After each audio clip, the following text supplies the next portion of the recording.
This is a beautiful natural arch carved into the cliffside, located in the heart of the Dolphin coast, just a 30-minute drive north of Durban, South Africa.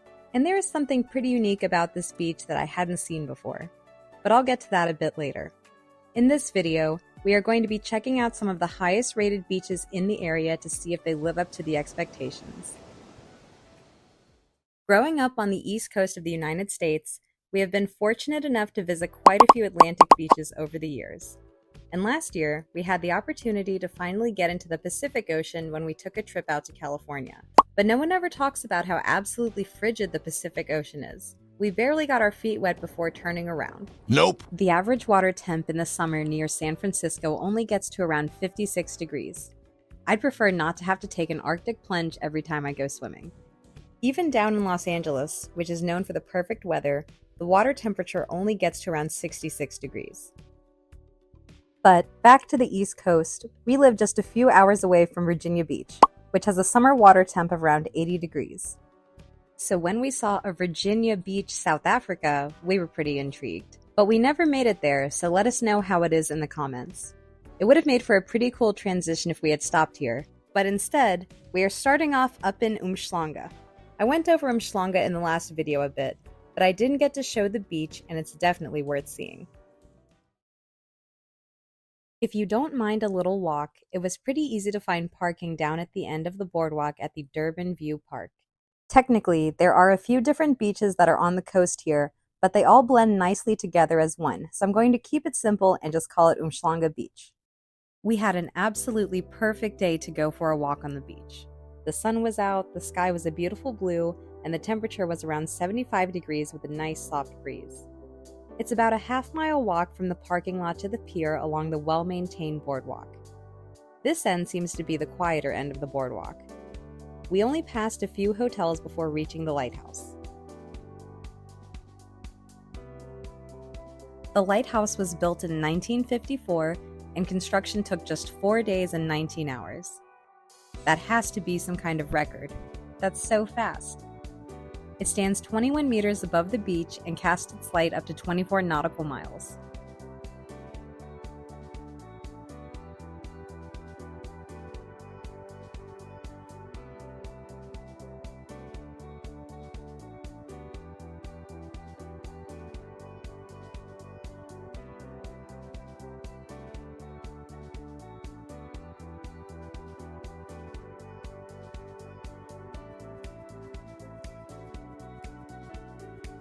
After the lighthouse, we came to the Whalebone Pier. This is also the main entrance to the beach with a lot of shops and restaurants just up the hill. The footage is also changing from blue skies to a bit of an overcast day we filmed while staying at the beach hotel. I saw online that the Whalebone Pier was rated as #1 on CNN's list of the most beautiful piers in the world back in 2014. I can definitely see why. The pier has beautiful mosaics running up to the end, and I think this has to be one of my favorites. Paul really liked this one, but they were all very cool. At the end of the pier, you can see straight down into the water, and I bet this would be pretty terrifying on a stormy day. Even on calm days, the waves were way bigger than the Atlantic Ocean. The pier resembles a whale carcass, although I read an article that says the architect mentioned he didn't design it to specifically represent a whale, just a marine mammal. But the whale theme fits perfectly because South Africa is a great place to see whales from June to November. But we were a bit too early for that. The pier actually serves multiple purposes though. Under our feet, there is a trough that takes rainwater from a culvert away from the city and into the ocean, dumping it just after the last column. Sorry I'm talking so much about this pier, but we had a really great time out here. We could even see downtown Durban from here. We also got to see this cute German shepherd having a blast on the beach.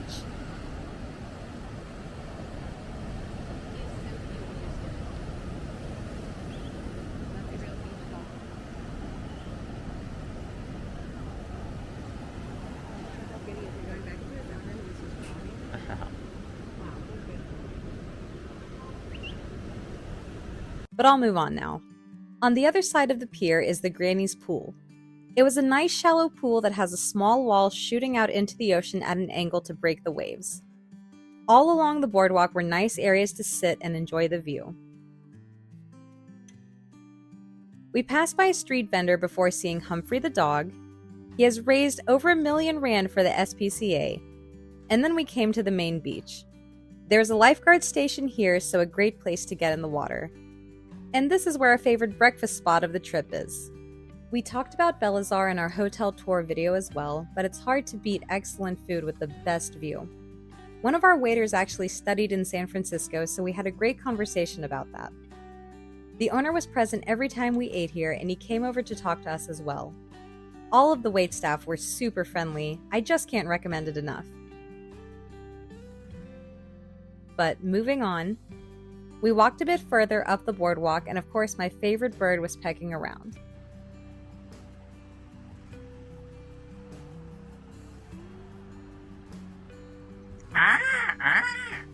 After passing some more vendors, we found some rocks that Paul really wanted to go explore. I don't know why men love climbing on rocks so much. He was also jealous of this guy skimboarding.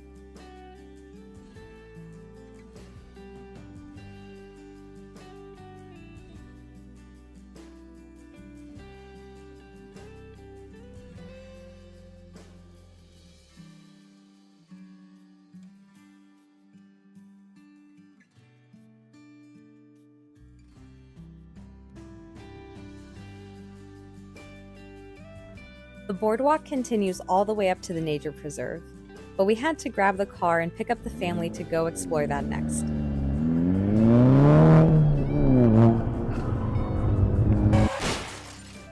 We found some easy street parking near the last cutout from the boardwalk. After admiring the ocean for a bit, we walked into the Umhlanga Lagoon Nature Reserve.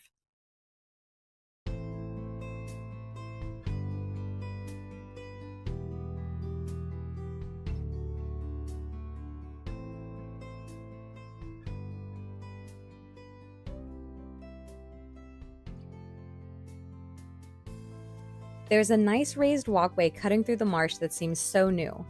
Really everything in Umhlanga was really well maintained and modern. It's definitely a great town to visit.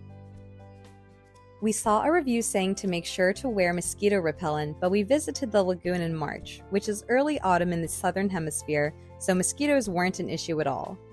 It only took about 10 or 15 minutes before we came to a smoothie shop in the middle of the forest. The path continues behind the shop, but we took a different path out to the beach. Paul was struggling to get us out of the water, so he decided to just continue on for a bit longer.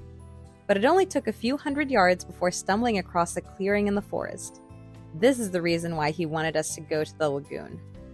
He hustled back to get to me, and since my feet were wet, he told me it's not something I needed my flip-flops for. It's definitely something I needed my flops for. But it was cool nonetheless, and I still managed to walk across barefoot. The trail continues inland for a bit before cutting back out to the ocean, but this is as far as we went. We wanted to get back to the family and the ocean. On the way back up the trail, I of course got a comment from a passerby about my lack of shoes.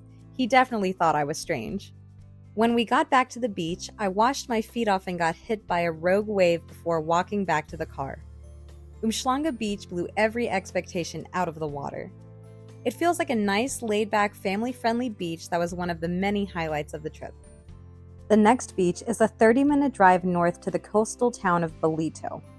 And because we had to actually drive up the coast, we made sure to pick the nicest day of the trip to explore it, and that just so happened to be Easter weekend. With a lot of the country off work and the beautiful 86-degree weather, parking was a bit of a struggle. But as soon as we got to the entrance to Thompson's Bay, it was obvious the half-a-mile walk from our street parking was worth it. This is the most picturesque entrance to any beach I've ever been to. I didn't edit this any in post, it is just this nice. Just really nice tropical beach vibes. The pathway opened up to a vendor on the left and the Indian Ocean straight ahead. They have a lifeguard stationed on the beach that had to blow his whistle pretty often. Mostly because the beach isn't very wide due to the jagged rocks on both sides. The beach seemed pretty deep from the shoreline, but once we were in the water, we went really far out and it was still just waist high in between the waves. Most people didn't get past the gnarly waves at the beginning on the beach, so it was just us and a few other adventurous beachgoers out that far. And we didn't get whistled at. This is before Paul got in and we went out further. I'm in there somewhere. There I am. But if you can't get past the waves and are tired of getting knocked over, this beach also offers something we have never came across back in America. There is a pool on the ocean. I should clarify a bit. Back in the States, I've seen plenty of normal pools next to the ocean, typically owned by a hotel, but this is different. It's a tidal pool that fills with salt water during high tide and traps small fish and other marine wildlife, so it makes for a great pool to explore to see what you can find. And the tidal pool is massive. It's somewhere around 100 meters long, and although it wasn't very deep, we could easily swim a few laps. But the lifeguard did blow his whistle when Paul climbed on the rocks. There were also bathrooms at the tidal pool, but I didn't go in, so I don't know if they are nice or not.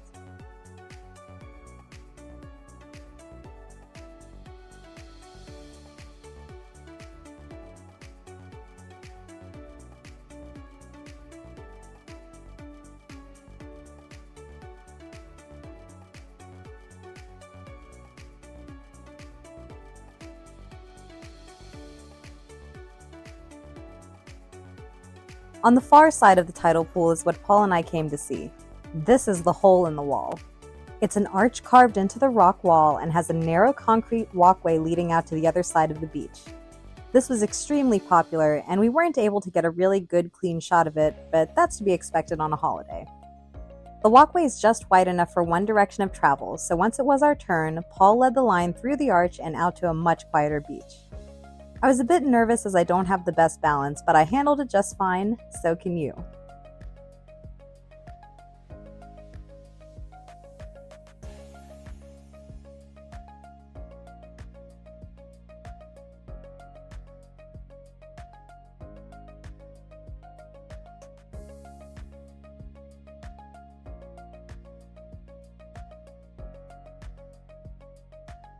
We sat out on the big rock and just enjoyed the ocean for a bit and tried to get a few selfies before starting the walk back to the car.